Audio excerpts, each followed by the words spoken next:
Labas vakaras, čia Karštas vakaras iš Baltijos televizijos studijos.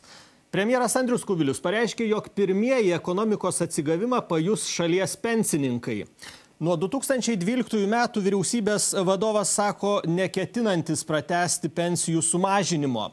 Tad kaip vyks pensijų atkūrimas nuo 2012 metų, apie tai šio vakaro mūsų diskusija. Kartu su mumis Gitanas Nausėda, ekonomistas iš SEB banko, SEB banko prezidento patarėjas. Labas vakaras. Labas vakaras. LSDP vicepirmininkas, parlamentaras Algirdas Sysas. Labas vakaras. Labas vakaras. Audrius Bitinas, socialinės apsaugos ir darbo viceministras. Sveiki. Labas vakaras. Bei Edmundas Simkevičius, pensininkas iš Kauno. Labas vakaras, Edmundai. Labas vakaras. Tai gal pirmiausiai, Algirdai, jūs remiat premjero siekį nuo 12 metų atkurt pensijas, gražinti jas į prieš krizinį lygį? Mes rėmėm tą sprendimą iki premjero. Mes kreipėmės į Konstitucinį teismą. Ir mes kreipėmės dėl visų sprendimų. Ir dėl pensijų buvo vienas iš pirmųjų, dėl kurio mes kreipėmės. Todėl būtų kvaila klausti, ar aš dabar būčiau pakeitęs nuomonę. Tai aš manau, kad... Seime opozicijos nėra šitam klausimui, taip? Aš manau, kad... Nes liberalai yra kalbėję apie tai, kad galbūt Kubilius taip drąsiai ir kalba, kad nepratęs mažinimą, nes vargu ar Seime šiandien gautų to 71 balsą, kuris pratęstų pensijų sumažinimą. Žiūrėkit, profesorius Kęstutis Glaveckas sako, jog šiandien viename lite išmokamos pensijos yra daugiau nei 20% skolintų pinigų. Gitanai, kaip jūs matot, ar yra ekonominės prielaidos atkurti pensijų, gražinti pensijas į prieš krizinį lygį, ar yra daugiau tai politinės rinkiminės ambicijos politikų? Kaip galvot? Aš pradėsiu nuo to, kad turbūt aš pasakyčiau taip, nesuprasčiau tokios valdžios, kuri neatstatytų pensijų nuo 2012 metų. Ir į šitą reikalą turbūt visgi turime žiūrėti pirmiausia netgi ne iš ekonominio ar finansinio taško, o iš moralinio taško. Suprantu, kad krizės metu visi turėjo tą savo indėlį padaryti, visi turėjo prisidėti prie krizės įveikimo ir galima sakyti, kad beveik visi visuomenės sluoksniai pajuto krizės pasiekmes ir, kaip jau minėjau, tą indėlį padarė. Bet pensininkų indėlis yra neproporcingas ta prasme, kad tas įnašas arba ta našta turėtų būti matuojama realiai išraiška. Ką aš noriu pasakyti?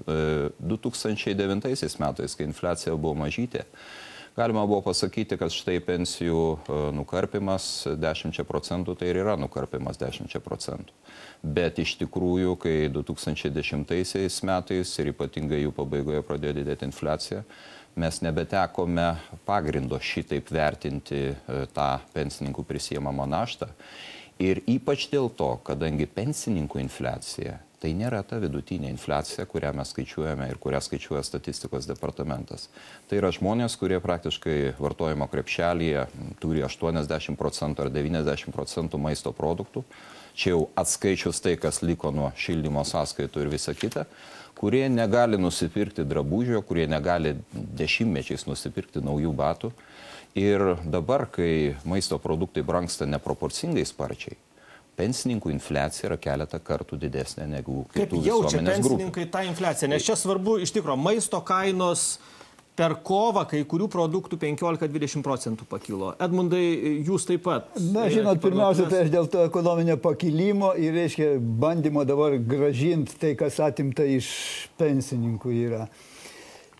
Man tai truputėlį keista, kada premjeras, vyriausybė, žemės ūkio ministras intensyviai bando įtvarkyti turgininkam mokesčių, tos kasos aparatus. Ir kažkodėl visiškai nesirūpina, kad Lietuvoje nepaprastai sumažėjo gyvulių augintojų ir gyvulių skaičius. Ne vienetais, bet jau 100 000. Ir dabar bet koks, tarkim, gražinimas pensijų į ankstesnį lygį nepadengs to kainų kilimo, kuris atsiranda iš to, kad mūsų valstybėje šitokie dalykai darosi. Ir dabar kalbant apie tą pensijų gražinimą, aš labai norėčiau pasakyti, kada pensininkai labai intensyviai reikalavo, kad jiems tos pensijos būtų, reiškia, keliamos. nebarškino gyja nei podais, nei jie streikavo. Mano supratimu, to lygtai tariamo ekonominio pakilimo metu kažkaip tai matyt valdininkam buvo nepatogu savo pasididinti iki begalybės algas ir truputėlį netiduot tam tikros dalies pensininkam. Ir paskui sakyt, kad vat atėjo sunkmetis ir reikia iš jų atimti tam, kad galima būtų apgalėti šitą sunkmetį. Mano nuomonė yra tokia. Aišku, aš noriu klausti viceministro iš socialinės apsaugos ministerijos. Pone Bitinai, štai premjeras yra prasitaręs prieš porą savaičių, kad nuo 12 metų pensijos turėtų būti grąžintos į prieš krizinį lygį. Tačiau jis taip pat sako, jog liberalesni koalicijos partneriai siūlo pensijas atstatyti tik iš dalies ir dalį pinigų valstybės tarnautojų atlyginimo atstatymui skirti. Tai vis dėlto ar yra politinis sutarimas, kam pirmiau atkurt sumažintus atlyginimus ar pensijas? Socialinės apsaugos ir darbo ministerijos nuomonė tvirta ir jinai nesikeičia. Mes iš tikrųjų manome, kad pensijos turėtų būti atstatytos nuo 2012 metų. Na, kokios yra politinės interpretacijos, tačiau matyt kitas klausimas, tačiau yra sprendimas, sakysime, taip jau daugiau mažiau tvirtas ir mes jau esame parengę ne tik tai, kad teisės aktus dėl pensijų atstatymų, taip pat ir jau pradėjom šnekėti dėl pensijų kompensavimo, baigėme rengti teisės aktai. Kompensavimo tai reiškia prarastų per 2 metus. Tai jūs manot, valstybė galės ir tuos prarastus pinigus žmonėms išmokėti, ar kaip? Tai mes privalome pagal konstitucinį teismą tuos pinigus išmokėti, tai dabar pradedame skaičiuoti. Sąlygos išmokėjimų yra labai aiškiai išdėstytos, tai yra arba tenkinam Maastrichto kriterijus, kada galima pradėti procesą, arba, sakysime, 3 praėję einamieji metai ir 2 ateinančių metų viešieji finansai turėtų būti nedeficitiniai. Reiškia, visų 6 metų suma yra nedeficitinė. Esant tokiom sąlygom, tas dalykas galėtų įvykti. Tai yra formalus... Jūs sakot, kad tai neįmanoma? Ne, ne, tai yra formalus dalykas, tačiau aš pabaigsiu. Taip. Tačiau yra numatyta, kad pavasario sesijoje bus pradėtas svarstyti teisės aktai susijęs su šiuo klausimu. Ir manau, kad, kils tam tikros diskusijos, tačiau visi mūsų teiginiai bus grindžiami skaičiavimais. Bet žiūrėkit, čia svarbi vieta. Grąžins, kompensuos, jeigu tai nedidins deficito valstybės. Taip galima suprasti. Yra tokia vyriausybės patvirtinta. Suprantama, tai Gitanai, jūsų požiūrį. Aš Salomėjos Nėries eilėraštį prisiminiau, grįšiu, kai sužaliuos lazda. Gali atsitikti taip, kad iš tikrųjų šitas kompensavimas yra susijęs su tokiam sąlygom, kad jos paprasčiausiai nesusiklostys. Ir kokia gali būti paradoksali situacija? Vienas iš Maastrichto kriterijų yra infliacijos kriterijus, kuriam valdžia turi labai ribotą įtaką. Ji pati pripažįsta, štai dabar visai neseniai buvo svarstomas maisto produktų. Šiuo metu jisai yra 3 stabiliausios ES valstybės plus 1,5 procentinio punkto. Jis yra šiek tiek mažesnis netgi ir šiuo metu negu Lietuvoje esanti vidutinė metinė infliacija. Tai yra mes ir šiuo metu nevykdome Maastrichto kriterijaus.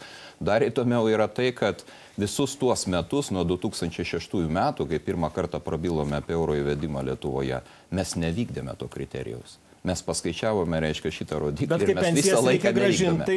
Tai štai, gali taip atsitikti, kad iš tikrųjų dėl to, kad yra didelė infliacija, šitos kompensacijos nebus išmokamos, o kaip tik didelė infliacija labiausiai ir pakerta žmonių perkamąją galią ir blogina jų materialinę padėtį. Tai suprantat, gaunasi tokie dalykai gana sunkiai suderinami. Ir dėl to, dėl to ir prisiminiau tą metą. Gerai, Algirdai, jūsų požiūrį. Scenarius bus labai aiškus. Aš buvau 96-2000 metų Seimo narys. Ir tada konservatoriai tiek pažadų rinkėjams pridavė ir žadėjo tą padaryti savo kadencijoje. Deja, sakykime, indėlių grąžinimą, nekilnojamą turtą baigiam po 10 metų. Tai aš manau, kad bus priimti panašus sprendimai, kad kompensacija būtų pradėta 14, 15 ar 16 metais, o jau ten, daug dievė, kita vyriausybė po 3-4 metų turės galvosūkį, kaip šitą daryti. Gerai, bet yra pareiškimas, politinis premjero. Tai jūs manot, kad vis tiek bus atidėta, nes dėl infliacijos... O ką jis gali padaryti?